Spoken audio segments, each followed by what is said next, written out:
WhiskyJason here, whiskey from the viewpoint of an American in Germany, today at the Whiskey Fair 2019 in Limburg, together with Peter Holroyd, Distillery Manager of Kingsbarns. Distillery Manager of Kingsbarns. Now, not everyone knows Kingsbarns. Would you tell us a little bit about the history, please? Yeah, I mean, we're a new distillery based out in the east of Fife. We've been going since December 2014. It's ran by the Weems family, so they already had a footing in the market with Weems malts. Some of you might have heard of Weems malts, which was started back in 2005.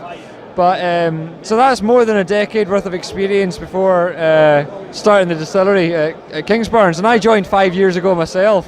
We've actually only just recently released our flagship malt, which is the Dream to Dram. It's the dream of the family and of a local golf caddy as well. Could you tell me a little bit about that golf caddy? I think he's so fascinating. Yeah, so Doug Clement, So he had the idea. He saw a gap in the market, essentially, in the home of golf, which is St Andrews in Scotland. And there wasn't a distillery for 50 miles around.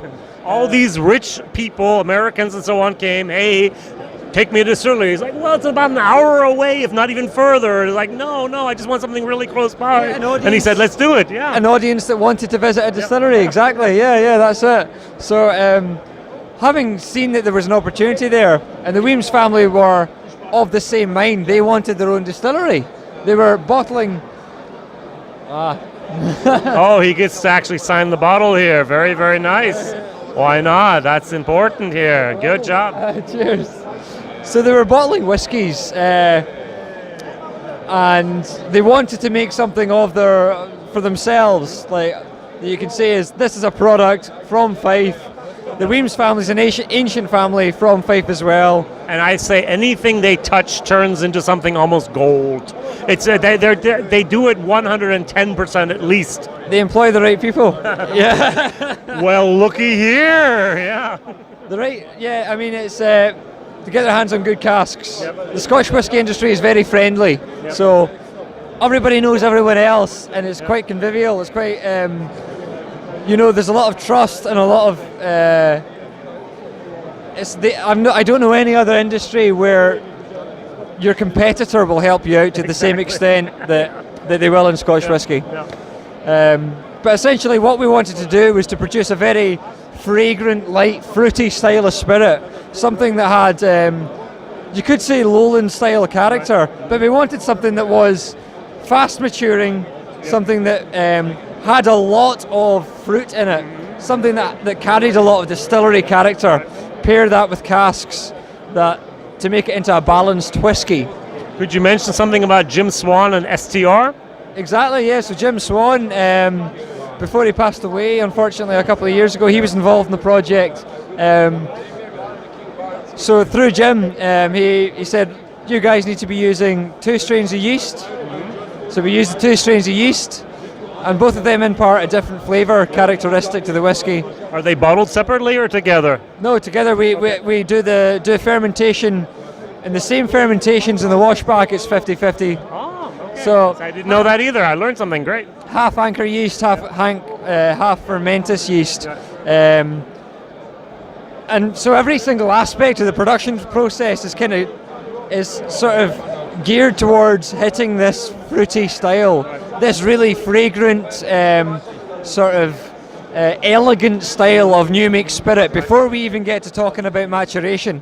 But what did we mature it in once we've put all the effort into making a nice fruity style of new make spirit, and you get all the new make spirit, which we've also bottled, you get all these nice raspberry muesli flavors. So it's kind of like you can taste the raw product, like the raw ingredients, the maltiness of it.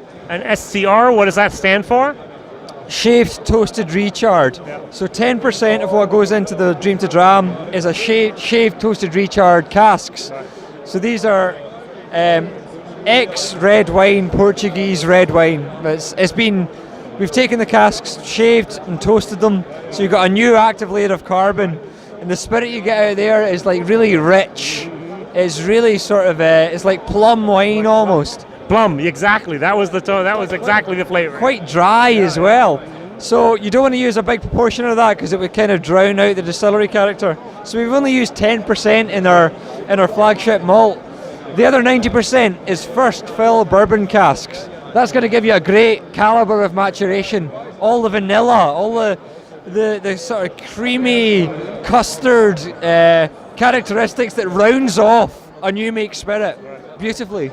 So we pair these together, marry them together in a vat, put them back into the casks, and that just helps to kind of integrate the spirit, to help mesh everything together.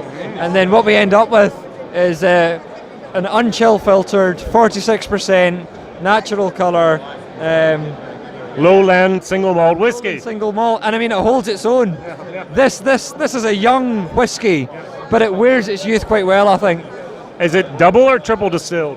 It's only double distilled, yeah. We take a very high cut, so we are targeting all those light congeners, all the sort of apple, pear. We're trying to leave behind anything that's more weighty, anything that's got any leathery character to it. Leave that behind. All that we're wanting is the nice fruity Kingsbarns style, which is at the top of the distillation. Now this is the first bottling, and I'm sure this is exactly what you wanted at the beginning. What's going to happen in 5 years from now? I hope this will not be the only type of whiskey you have. No, we have plans to certainly to bring out some other things. I mean, so far we've brought out a couple of single casks, bourbon single casks. So no, down the line we have some surprises up our sleeve I can't talk about yet. I was hoping. We also have the Founders Club, which people can join as well through our website, and that's going to be exclusive bottlings. The first one was exclusively bourbon. I'm not going to tell you what the next one is, but it's totally different. Okay. And then going forward, we're going to do some. We want to make sure that every bottling is going to be a wee bit different, and this is a chance for people to kind of buy into the brand and be part of it. So that's what we're looking for. But let me pour you a dram, Jason. One little thing before we start with the dram. You have a wonderful visitor center, and you also have something with pigeons. Would you also mention something, because that bottle design is really, really fabulous? Yeah. Well, I have to credit Stephen Shand at Weems Malts for the bottle design here. Weems Malts being the sister company of Kingsbarns Distillery. It's the Ducot, or where they used to keep doves for their meat and their eggs back in the day. We've got an ancient one in the distillery, dating back. So terracotta, I think. Right? Yeah. So dating back a couple of hundred years. It was once probably freestanding, but it's the oldest part of the distillery. So it's a lovely piece of history. We actually keep our first cask that we filled in there.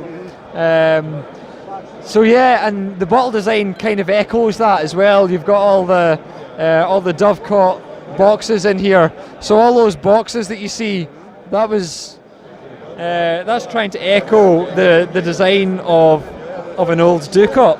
Yeah. And you've got the doves in the side of the bottle there as well. Yeah. Fabulous. So a beautifully presented premium bottle here. Yeah. It fits quite nicely with what's inside. It does match a lot. All right, let's go for it. Very, very nice. I don't have a glass. Let's use that one for a moment. All right, very good. So while he's doing that, I will just continue talking, and he'll be back in a second, and we can have here a wonderful dram. All right. So as I say, natural colour, and you can see this is only 3 years old, but it's picked up a good bit of colour, and that's from the mixture of the bourbon casks and that 10% proportion of shaved toasted recharred.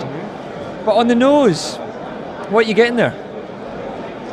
A very, very light nose, floral nose, a little bit of a toasted moment as well. Toasted almonds. Yeah, that's the first time I've heard that one, actually. Toasted almonds, who knows, yeah. But very light, very fruity. Yeah. People talk about whiskey sometimes in seasons. I think this is quite a summer dram. Exactly. This is something you can imagine sitting out in your back garden with, having a dram of this, and a nice sunny day, maybe before the barbecue. Yeah. It's before food. It's like a aperitif. Exactly. Yeah. Summer dram, so light fruity, summer berries, maybe cranberries. Now I'm getting the berries much more. Yeah. As some people have said to me today, raspberries as well. Yeah. And then currant, white currants. Yeah. And then on the palate, it's our distillery character has been rounded off nicely, so you still get all the fruit, all the light fruit, but it's like soft toffee, soft caramel. You get like tropical fruit as well, maybe pineapple syrup. And especially towards the end, yep. Yeah. Pineapple, and then it's 3 years old, so it belies its youth quite well, I think, but you get a nice spiciness there as well. The youth is just apparent, but no more, which is nice. I love his enthusiasm here. Yeah, that's very good. Nice whiskey. And as I mentioned also in my review in German and English as well, a good dram for that price and for that age. Well done, well done. I'm expecting more and even better whiskeys in the future with more age and more time, right?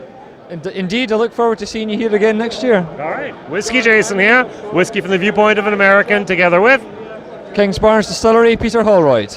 Bye. Bye.